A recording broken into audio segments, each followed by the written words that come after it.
Hi, everybody. My name is A.J. Bernard, and I'm the pastor at Frankfort United Methodist Church in Frankfort, Ohio. I wanted to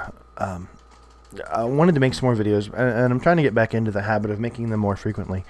But I was leading a Bible study this week, and I asked a question that I thought was kind of a out of the park, home run kind of softball question over the plate, right?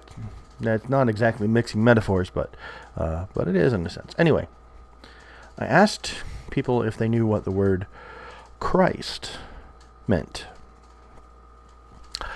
See, when I was a kid, I thought that Jesus was the son of Joseph and Mary Christ, because that's how English names work, right? My parents are Larry and Carol and Bernard, and so I'm A.J. Bernard.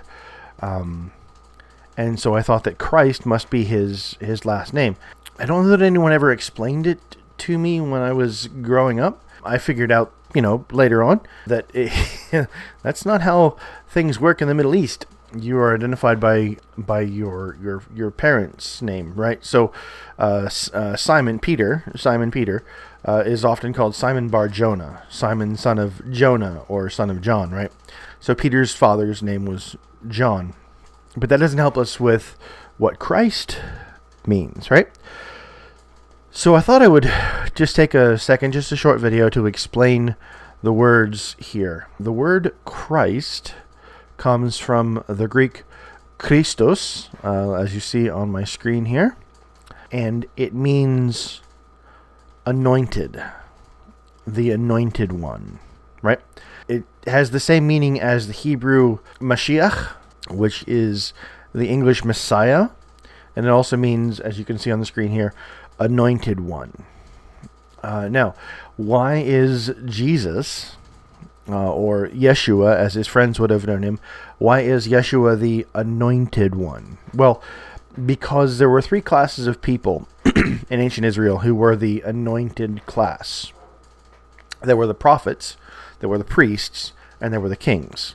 Kings were anointed by the prophets, priests were anointed by previous priests, and prophets were anointed by previous prophets. So, prophets, priests, and kings were anointed. They were of the anointed class. What's the symbol for the king? Well, everyone says the crown, right? But the crown is made of gold. Why is that? Because the king has the gold. The king makes the rules. That's the golden rule. Whoever has the gold makes the rules, right? Just kidding. The king's symbol is gold, because the king is wealthy. Often the king's face is stamped on the currency. So the king's symbol is gold. The priests use an incense in their rituals. They use in the temple they would use an incense called frankincense that they would burn during sacrifices, and the smoke would go up as a pleasing aroma before the nostrils of God, and that's just what God commanded them to do. So, however we understand that, and I think it's rather than the smoke that pleases God, I think it's the obedience that pleases God. But anyway, the frankincense is the symbol of priesthood, and then there is a plant called the myrrh plant. Myrrh, when you crush it, when you grind the plant, produces this sweet-smelling oil that's used as both a perfume, and it's also used to anoint dead bodies, right? So that you can get them into the tomb before they start to stink.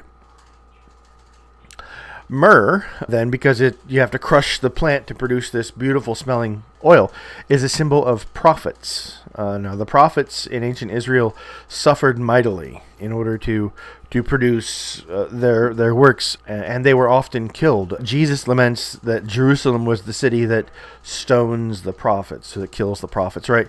So prophets are crushed, and in their misery and their suffering, they produce this beautiful smelling prophecy or scripture. So myrrh is a symbol of the prophets.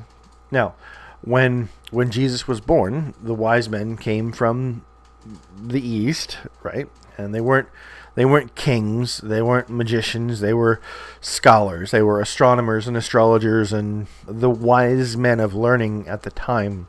And they brought with them gold and frankincense and myrrh. Gold, the symbol of the king; frankincense, the symbol of the priest; myrrh, the symbol of the prophets. What they were doing was they were declaring that Jesus was prophet, priest, and king. Prophet, priest, and king were the three anointed classes in Israel. So, at his birth, Jesus, or Yeshua, is proclaimed to be Messiah first by the Gentiles. It's not suggesting anything other than that's what happened historically. I'm not suggesting that I absolutely abhor replacement theology. It's evil. But I wanted to make this short video, and I guess it's probably a little bit longer than a short video now, to show what the word Christ means. It means anointed one, and how that relates to Yeshua, or Jesus, who is the anointed one, the Christ, the Messiah. My name is AJ Bernard. I'm the pastor at Frankfort United Methodist Church in Frankfort, Ohio. Peace of Christ be with you.